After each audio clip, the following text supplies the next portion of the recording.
Susanelle Combs, welcome to Listening with Leaders. You wear a lot of hats. One hat you wear is as the CEO of your company called Combs and Company, which is involved in some very interesting insurance. And you're also the executive director of a nonprofit you founded called Pancakes for Roger, Yes. which is about veteran support. And we'll talk about that too, because that's an interesting story, a little sad, I think, but also interesting. And so, welcome to Listening with Leaders, and let's start off with just a quick summary of your backstory. Oh, summary of my backstory. It depends on the day on what I want to tell you. I grew up in the northwest corner of Missouri in a rural farming community. My father was a general as well as a judge. So to say I had a strict upbringing would probably be an understatement. But I had parents that basically said, "Hey, the world is bigger than your backyard. You can go out and explore it. And if you find your way that way, that's great. But there's no shame in coming back to your backyard as well." I decided to explore and ended up in New York City for about 25 years and went to New York City in 2001 to be a banquet manager at the Marriott at the World Trade Center. And then a couple of weeks before my job started, there was a budget revamping, and they said we're going to do two banquet managers instead of three. So get to pick from Detroit or New Orleans, kid. And I remember saying to them, my mother got me a going away cake, and it had pictures of New York City. It didn't have pictures of Detroit or New Orleans, and Marriott didn't really care. So I talked to my dad and I said, look, if some of your listeners remember, 2001 pre 9/11 was an excellent job market. And so I graduated college in 2001 and I had 8 job offers. So I decided to come out to New York. I had a fallback plan if it didn't work out. But I interviewed around. I lived in a military hotel for about a month and came up with a job with Paychex, a payroll company, and started selling payroll and auditing. I have a background, I have a minor in math. So I got to parlay, part of my degree program into that. And, that's when I was exposed to the world of insurance and worked a lot in the workers' comp arena. And then I ended up having an aha moment at 22 years old where I started thinking about my my job right now. Everything starts at zero every single month. And if I can consult and I can have relationships with clients and build those relationships, insurance is a good way to go. So I ended up going to work for a couple of larger insurance brokerage firms. And then at 26 years old, I started my own firm, and which is Combs and Company, and still in existence today, almost 20 years later. Wow. And tell us a little bit about Combs and Company. I went to the website, and I know when I was a trial lawyer back in the day, I did some insurance litigation, Yeah. coverage Yeah. disputes, pantsed a few insurance companies, decided to get cute with me and my client. Tell me, what kind of brokerage do you guys do? So we handle all types of insurance, from life insurance, health insurance. We do a lot of employee benefits, and then also what we call property and casualty. So we're known as the experts in the weird and the unusual.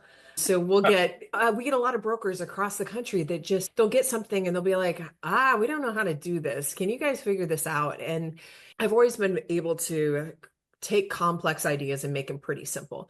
I remember when I insured my first web application, and the carriers are like, "What do you mean it's on a phone? What are you talking about?" type of thing. I got a reputation for that. So we have things like sober coaches, clowns. We'll do feature film production insurance. We have robots that charge electric vehicles. We're working on a company right now that's going to be launching satellites, which kind of makes me a little scared because I'm like, oh, that'll be the one thing that falls out and hits somebody, and then I got to deal with a great big claim.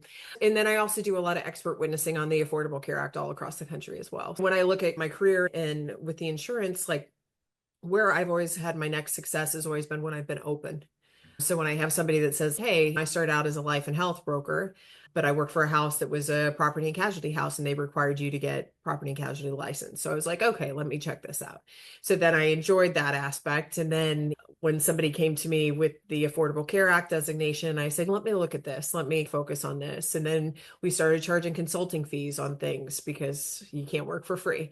Right. And so it's just every single time I look at where I've had my next success, it's always been where somebody came to me and I was like, instead of saying, no, that's not going to work, it's, hey, why not be a little bit open and see what can happen. So is your firm, I'm going to assume that your firm is virtual, mostly Uh, virtual? yeah, so it's just, so we have 13 people all across the country. So we have a lot of, what we call sub producers. So people that place insurance coverage through us. You and I were talking before we started doing the interview that I recently moved to New Hampshire 3 weeks ago. So it's a big difference from New York City. We have an office in New York City. I have an office in New Hampshire, but we can handle pretty much every single corner of the United States for sure. Wow. So you've been doing this for a long time. What gets you up in the morning? Gets you excited to go to work? CrossFit. Now, I'm like I said, I was a general's daughter, so I was always and my grandparents were dairy farmers, so I was always an early riser, and I'm a big gym goer. And so they always say when you love what you do, you never work a day in your life. Some days are better than others. You were a litigator, you understand that. Right. Helping others and being able to educate others. And then I've parlayed things because, as you mentioned, I have a nonprofit now that helps veterans. And so that's truly a passion project for me. It's helping continue my father's legacy. And that gets me out of bed some days more so than the insurance brokerage.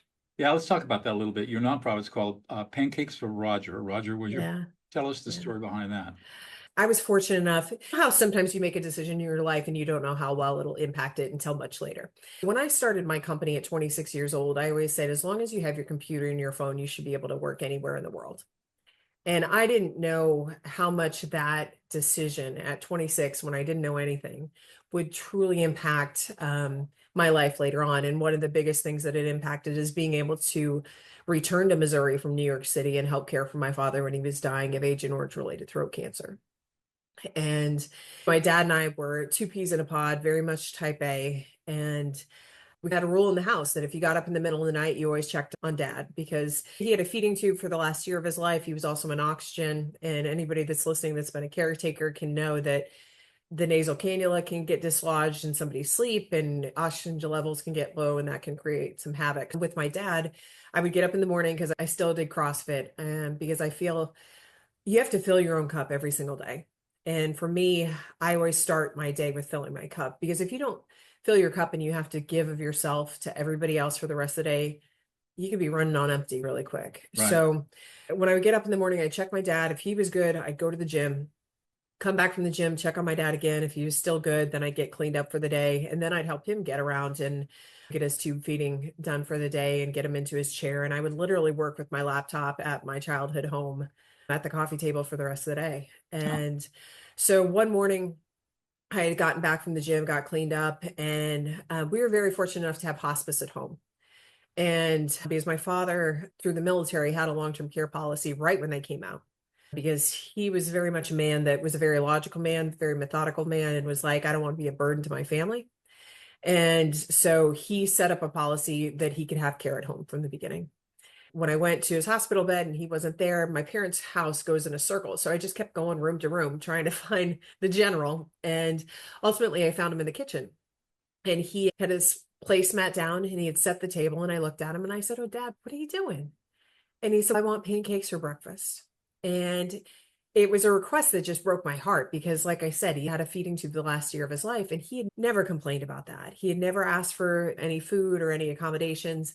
And I looked at him, I said, Oh, Dad, there's nothing more in this world that I want to give you than pancakes for breakfast. But you're in hospice, we have a DNR. And if I give you pancakes and you choke, I said, we're probably done here. And I don't think we're quite ready to be done. And so he looked at me and said, Oh, yes, I can. Matt said I could. And Matt's my brother and Matt's a nurse and he wasn't there that morning. So I knew we were dealing with some confusion from some oxygen levels getting down too low. So I looked at him and I said, let me see what I can do. And I took the tube feeding formula. The general always wanted it heated up for 14 seconds, never 11, never 13, never 12, like he would know. And so I heated it up and I went and sat it down on the table and he looked at me and he said, What's that? And I said, That's your syrup. So his oxygen levels started rallying around and he understood. And he said, Okay. So a few short weeks later, my father would ultimately pass away. And when I came back to New York, I took one day off work. I just needed one day to just shut out the noise, not look at an email, not look at a text, just have one day for me. And my husband said to me, he's like, Why don't we go have some pancakes for your dad? And so it just was such a great idea, just a spur of the moment. So we went to the Bel Air Diner in Queens, New York. And my husband took a picture of me and we posted on social media. And I told a little bit about the story. And I said, all of our lives can change in a blink of an eye. And we all have things to be thankful for in our lives. And I said, so if you're so inclined, why don't you go have some pancakes for Roger and remember all the things that you have to be grateful for? And Doug, it was just me talking. It wasn't supposed to go anywhere. It was just sharing some of my heart, some of my sorrow. And people started having pancakes.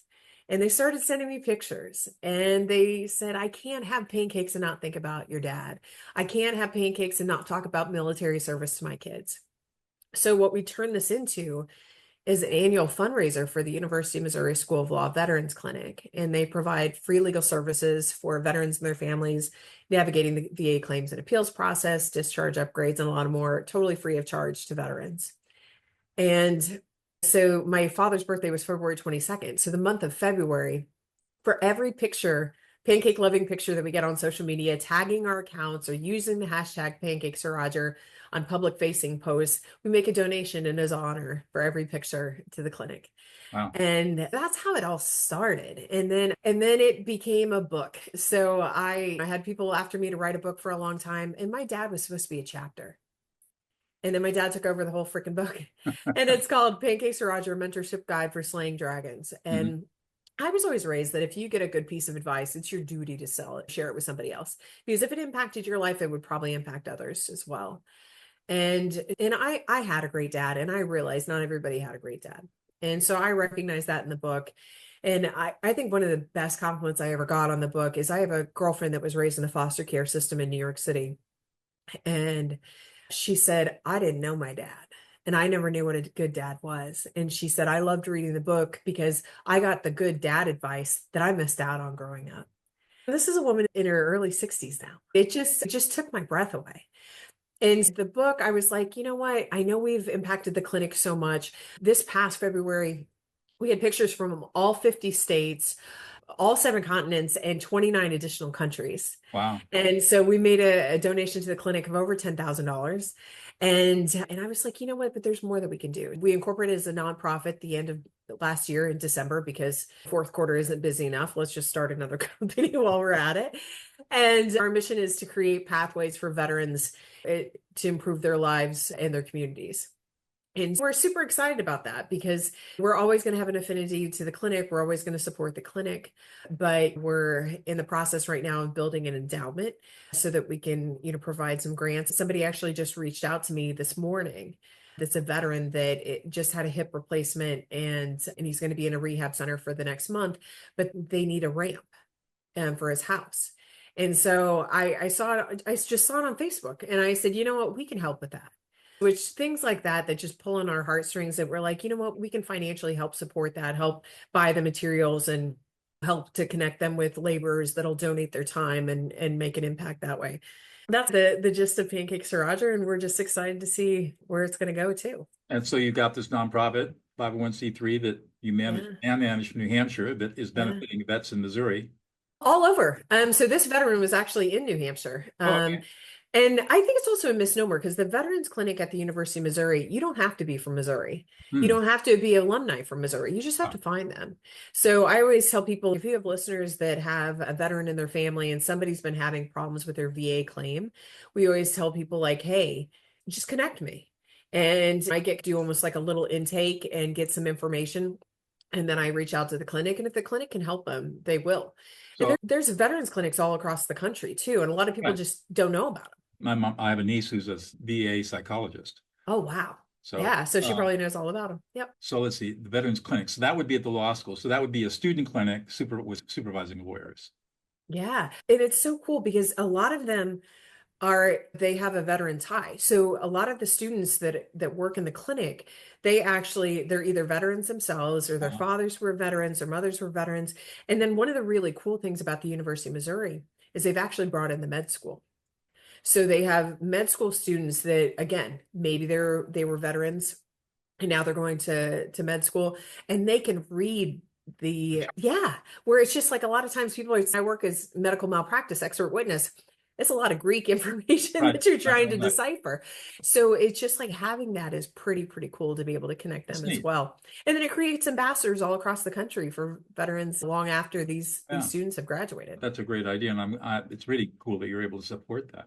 Yeah. So you obviously have I'm going to use the word brilliant in terms of multicolored with bright colors. That's what I Mm. see. You having this a brilliant life, and the true meaning of the word brilliant. What is it, Susan, that you think is unique about you personally that's allowed all of this to happen? Like I mentioned before, I'm a big believer in helping others. I had a great father that was a mentor to so many. He sponsored so many people and just listen to them. And I'm good at taking complex ideas and breaking them down to simple things. But I think also too, I speak a lot about knowing your worth. And when I publicly speak, I talk to women a lot about this because there's kind of two types of women. There's the women that say yes to everything, and there's the women that say no to everything. And the women that say no to everything are the ones that you want because they're super busy and they know that they don't have the capacity. A lot of times I talk to people and say, you need to know how much you're worth per hour. And a lot of times people think it's not all about the money, but as soon as what your time is worth, it makes saying yes or no so easy. Because if you know what the cost is, because if somebody says, hey, I'd like to pick your brain on this, let's grab some coffee. It's not just the $5 cup of coffee. It's maybe the 45 minutes to get to the location. It's an hour and a half spending time with the person, and then it's the 45 minutes back. That coffee just got really expensive. Doesn't mean that you're going to say no to it, but you need to understand what it's actually going to cost you. Right. So you don't have to be in a sales capacity to understand that. The down and dirty thing is you just take your annual salary, divide it by the number of hours you work, and that kind of gives you a good indication. And as soon as you do that, it makes things so clear. It's actually, I think there's a better way to do that. And don't use your annual salary. Use your productive value as determined by the Federal Department of Labor Statistics, which you can just Google it. So if you're, let's say you're an insurance brokerage expert, just go to ChatGPT and say, what's the hourly productive rate of somebody in insurance brokerage? And it'll come back and give you an hourly rate, which will be 4, 5, or 6 times higher than probably what you're being paid. But that's your productivity rate. And the reason that I suggest that is because when I'm talking to people who have chaos and conflict in their business and they need to bring somebody like me in, they oftentimes don't realize how many hundreds of thousands of dollars in lost productivity conflict is costing them. Oh, absolutely. So I'll give an example of, okay, so you got 2 employees who are fighting. How many hours a week do you think they're losing in productivity week? 5 hours each. Okay, Yeah. 5 hours, that's 10 hours a week. And the average US worker has a productivity rate of about $115 an hour. So you got 10 hours you're losing a week. That's $1,000 a week, $4,000 a month, $50,000 a year just to employees messed around with. That's a lot of money. Yeah, absolutely. You could hire another person for that. That's right. Yeah. So you bring me in and for pennies on the dollar, and we'll stop it in 8 weeks. And it's the productivity rate. I'm going to write this down. Yeah, so that's why I thought you'd like it. Yeah. So you go to you can Google it or go to ChatGPT. It's the Bureau of Labor Statistics. I like that. Productivity, hourly productivity rate. And they have it broken down by classes of all different kinds of job classifications. I was on the call earlier today with a colleague of mine, and we were testing it out and went to ChatGPT. And I said, okay, he's going to be talking to car dealerships about helping them solve internal conflicts because I've trained him in my skills. And so I was giving this concept to him. And so ChatGPT laid out the hourly productivity rate for customer service representatives, the mechanics, guys working in the shop, the salespeople, the finance and insurance people, and looking at all their productivity rates. And it was really interesting. That's great. The technicians, their productivity rate was around $105 an hour, but the finance and insurance guys, the guys that get you to sign all the paperwork, $625 an hour. Yeah. Great. Oh, I love that. I love that. I know what I'm going to do when we get off this call. But I think you're absolutely right. I think that you really have to understand the value to you, the value of your time in order to make informed decisions about where you want to spend your time or not. Absolutely. And it's just time, treasures, and talents. So I think a lot of times people think, oh, I can't make a big donation. I can't make a big impact. Like you said, like your time can be so much more of a cost than just writing a check for $10,000. Right. So. I'm curious. You strike me as being a pretty good listener. How did you learn how to listen? I had a general as a dad.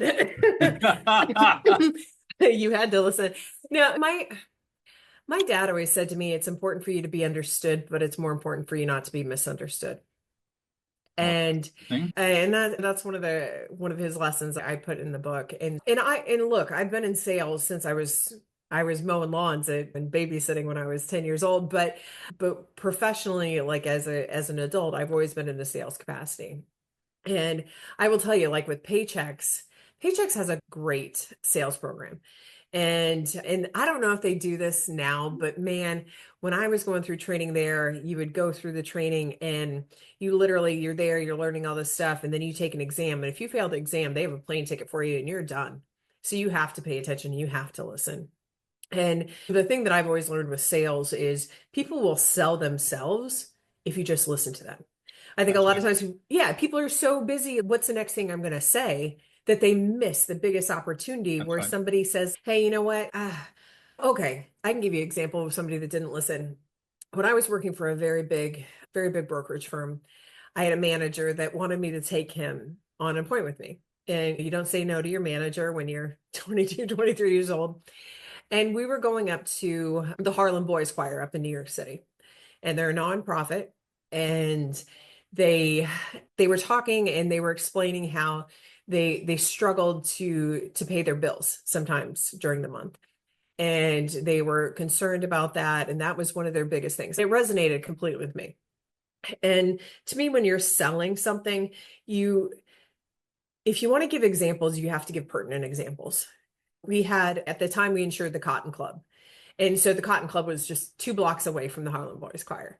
And we also had plenty of nonprofits, plenty of people that struggled to pay their bills that sometimes we had to give an extra 30 days to and work with the insurance carriers to make work. And the manager was like, we he was like, we do Britney, we do the Stones, the Rolling Stones. And I'm like, don't be an asshole. I remember getting out of that meeting and I was like, you didn't listen to him at all.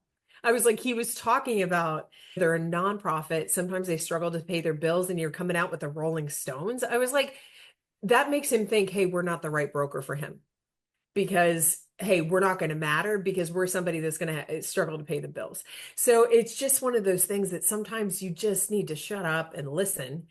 And then sometimes people just need to hear the cadence to figure things out. In our office, I'll say to my business partner, hey, can I talk at you? And she's, yeah. Sometimes I just need to talk something out and then I have the answer once I like verbalize it and talk it through. And sometimes that's all you need. You just need to get your words out there and listen to yourself too. Right. And that helps you along the way. I've been working with this sales training organization for the last 2 years, introducing my ideas of how to listen to emotions into a conversation. And we changed the phraseology. There's no such thing as a sales call. It's called a buyer's conversation. Oh, there you go. And to your point exactly, when you listen, especially when you listen to validate what people's emotional experiences are, you don't have to sell anything. They'll make the decision to buy themselves. You don't have to do anything. I All you agree. have to do is just listen, help them understand their problem, show them a solution that meets their needs, and then they make the decision they make a buyer's decision. Well, I think sometimes it's okay to know when you're not the right fit. Of And I course. think early people, especially when they're young and in sales, Yeah, I had got this to go one after life. everything. They go after everything. And I had a kid that came to a networking coffee with an agenda printed out. And I was Yeah, like, okay, that you don't do. I right. was like, I said, I know in the old school insurance way of selling and the life insurance and disability, they do that. But I'm like, it's not the male pale stale world anymore. Right. And I was just like, if you feel like it's too formal, people buy from who they like and respect. No trust. Exactly. And so it's just like and it's so funny. I have a girlfriend that she's from Canada. She's living in Puerto Rico. She just got an appointment with a big company in Wichita. And she's like, Susan, what do I do? And I said, it doesn't matter what you say. They just want to like you. Right. And I said, don't come in with like all these large Fortune 500 companies that you have. They don't care. I said, they want to know that you played softball in college. Right. They want to know that your dad owned a plumbing contracting business your entire life and that now your brother's taken it over. I said, those are the things that resonate with them. I said, they don't care about that you got broker of the year. They don't care that Right. you got all these other awards and accolades. I was like, they care about liking you. So she's like, okay, I got it, Susan. I got it. So, Really cool. I can see that we're aligned in many ways. So I got one more question for you before we go. What is one thing, Susan, about yourself that we would never know about unless you revealed it to us? Oh, I have a 205-pound bench press. I'm a pretty strong girl. So that's probably one of the things that You I do don't know. you do a 205-pound bench press? Yeah, I'm a strong girl. I'm a strong girl. That's So that would a probably little be bit the over best. your body weight, I think. Oh yeah, a little bit. So Yeah. you get So the, so what happens in the gym? People, whoa, like that? yeah, I can pretty much do double the bench as most girls, but I can outbench a lot of guys too. So yeah, so that's always like a impressive thing. I got a sweater on, but I'm pretty muscular. So if it's summertime, it was so funny. I had mentioned that my husband and I just moved to New Hampshire, and the contractors were working and walking through with me, and one of them said, they're like, so are you like a bodybuilder? I was like, yeah. I was like, no. I was like, I'm just a stronger. I'm farm strong. It's my grandparents were dairy farmers. So that would probably be the one thing that people wouldn't know just by looking at me. That's really cool. And a great conversation. Thanks so much for your time today. Thanks so much, Doug. I appreciate it.